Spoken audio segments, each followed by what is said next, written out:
नमस्कार. मी वैशालीच रेसिपी मराठीमध्ये तुम्हा सर्वांचे अगदी मनापासून स्वागत करते आणि आज आपण बनवत आहोत तिळाची वडी आणि ती सुद्धा पाक न बनवता. तर चला तर मग तिळगुळाची वडी योग्य प्रमाणासह कशी बनवायची ते बघूया. आणि हो, तुम्ही बघू शकता स्क्रीनवरती अगदी मस्त अशी आपली तिळाची वडी इथे तयार झालेली आहे. ना जास्त सॉफ्ट ना कडक, अगदी दाणेदार आणि तेवढीच खायला रुचकर अशी तिळाची वडी आपण आज बनवणार आहोत. चला तर मग लगेच रेसिपीला सुरुवात करूया. तर अशी ही मस्त वडी तयार करण्यासाठी आपण घेतलेले आहेत इथे पांढरे तीळ. हे पांढरे तीळ स्वच्छ धुवून घेतलेले आणि उन्हामध्ये वाळवून घेतलेले आहेत. त्यामुळे यामध्ये जी काही धूळ होती ती धूळ पूर्णपणे निघून गेली. तर आता हे तीळ आपल्याला पहिल्यांदा भाजून घ्यायचे आहेत. तीळ भाजण्यासाठी गॅसवरती कढई ठेवून आपण गॅस सुरू करून घेतला आणि त्यामध्ये आता आपण हे धुवून घेतलेले तीळ घालून घेऊ आणि मंद आचेवरती आपल्याला हे तीळ भाजून घ्यायचे आहेत. अगदी 1 मिनिटासाठी हा गॅस मी पहिल्यांदा मोठा करून घेतला आणि मग गॅस आपण इथे मंद करून घेतला. म्हणजे काय होतं की कढई लवकर तापल्या जाते. आता मंद आचेवरती मी पहिल्यांदा तीळ भाजून घेते आणि तीळ भाजताना सतत हलवत राहायचं. 4 ते 5 मिनिट झालेले आहेत आणि आपले तीळ इथे छान भाजले गेलेले आहेत. मंदसा सुगंधसुद्धा या तिळाचा सुटलेला आहे. तर आता आपण गॅस बंद करून घेऊ. तीळ भाजून झालेले आहेत. आता आपण शेंगदाणे भाजून घेऊ. जितके आपण तीळ घेतले होते तेवढेच आपण इथे शेंगदाणे घेतले आणि हे शेंगदाणेसुद्धा आपल्याला मंद आचेवरती भाजून घ्यायचे आहेत. 3 ते 4 मिनिट झालेले आहेत आणि आपले हे शेंगदाणेसुद्धा मस्त खमंग परतल्या गेलेले आहेत. म्हणजे भाजल्या गेलेले आहेत. बघा, छान डॉट्स या शेंगदाण्यांना पडलेले आहेत आणि इथे टरफल तळकण्याचा सुद्धा आवाज येतो आहे. आता अगदी अर्धा मिनटं आपण हे शेंगदाणे मंद गॅसवरती परतवून घेऊ आणि आपण गॅस बंद करून घेऊ आणि हे शेंगदाणे आणि तीळ इथे आपल्याला पूर्णपणे गार करून घ्यायचे आहेत. एक अर्धा मिनिट झालेला आहे. आता मी गॅस बंद करून घेते आणि हे भाजलेले शेंगदाणे सुद्धा एका प्लेटमध्ये काढून घेते. शेंगदाणे आणि तीळ पूर्णपणे गार झाले की आपण पुढील प्रोसेस बघू. तीळ आणि शेंगदाणे थंड होईपर्यंत वडी थापायसाठी लागणारं ताट तयार करून घेऊ. ही प्रोसेस आधीच करून घ्यायची आणि हे तूप आपल्याला असं सगळीकडे एकसारखं पसरवून घ्यायचं आहे.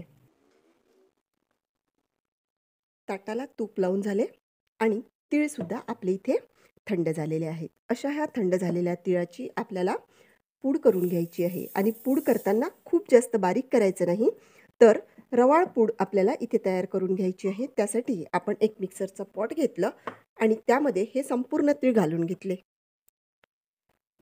आणि झाकण लावून मी याची रवाळ पूड तयार करून घेते. बघा, इथे आपली ही तिळाची रवाळ पूड तयार करून झालेली आहे. अशी ही रवाळ पूड आता आपण एका प्लेटमध्ये काढून घेऊ.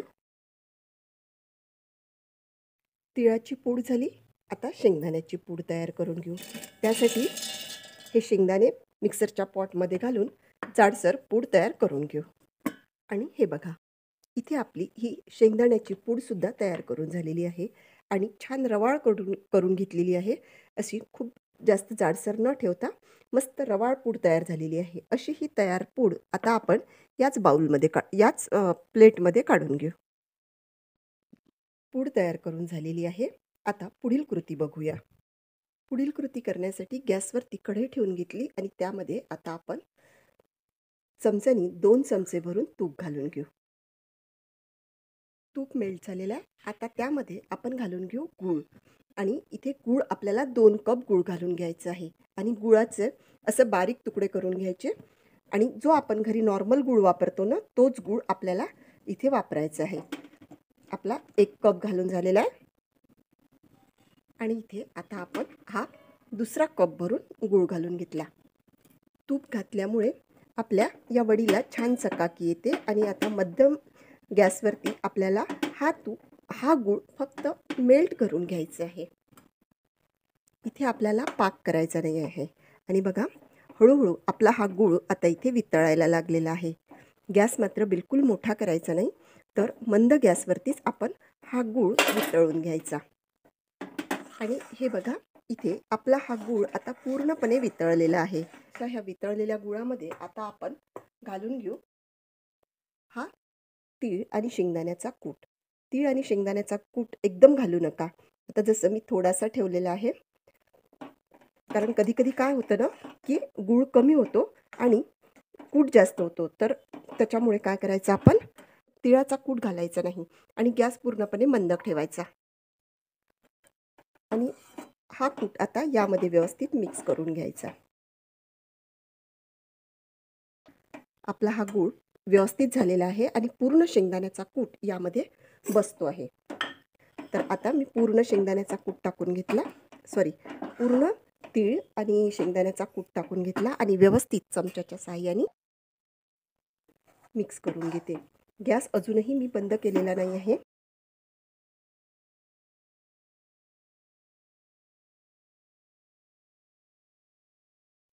चमच्याला लागलेलं सारण पूर्ण काढून घ्यायचं आणि छान गोळा बनेपर्यंत हे गॅसवरती राहू द्यायचं. बघा आता इथे हळूहळू याचा गोळा बनायला सुरुवात झालेली आहे. अजून 1 मिनिट आपण राहू द्यायचं. बघा इथे छान याचा गोळा बनतो आहे.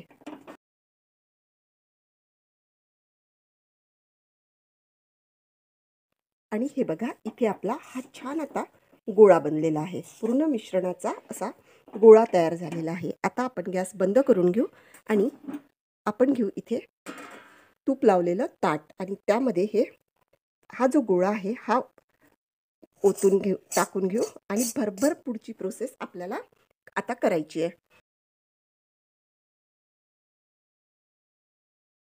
आपल्याला जेवढ्या जाडीची वडी बनवायची आहे तेवढं आपल्याला हे सारण इथे पसरवून घ्यायचं आहे.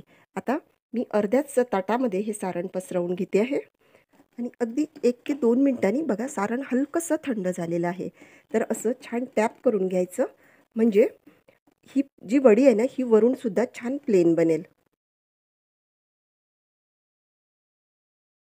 वरून थोडेसे तीळ घालून घ्यायचे. असे आवडत असेल तर खोबऱ्याचा किस घालून घ्यायचा, परंतु खोबऱ्याचा किस घातला की वडी जास्त दिवस टिकत नाही. त्यामुळे मी इथे खोबऱ्याचा किस न घालताच ही वडी तयार करून घेतली आणि मस्त व्यवस्थित आता हलकीशी थंड झालेली असल्यामुळे छान प्लेन करून घेते हाताच्या साहाय्यानेच. आणि सर्वात शेवटी अशी मी वाटी फिरवून घेते, म्हणजे अगदी प्लेन अशी वडी इथे तयार होते. बघा अशी भरभर अशी वाटी फिरल्या जात आहे. परंतु 1 ते 2 मिनिटानंतर करायचं, नाही तर या वाटीलाच हे सगळं सारण आहे ना चिकटून येतं. आणि हे सगळं मी गॅसवरती ताट ठेवूनच करून घेतलं, म्हणजे आपला गॅस जो गरम असतो ना त्याच्या हीटमुळे हे जे वर घातलेलं जे सारण आहे ना हे लवकर थंड होत नाही आणि आपल्याला ही वडी सेट करायला वेळ मिळतो. त्यामुळे मी हे गॅसवरती ताट ठेवूनच ही सगळी प्रोसेस करून घेतली. तर तुम्हाला माझी ही ट्रिक कशी वाटली ते मला कमेंट बॉक्समध्ये नक्की सांगा. आता मात्र मी याला ओट्यावरती उतरवून घेते, कारण माझी वडी इथे आता पूर्णपणे सेट झालेली आहे. आणि एक 10 मिनटं आपण हे ताट असंच थंड करून घेऊ. एक 5 ते 7 मिनिट झालेले आहेत आणि आपली वडी वरून हलकीशी कडक आलेली आहे. तर आता अशी ही कडक आलेली वडी आपण सुरीच्या साहाय्याने कापून घेऊ.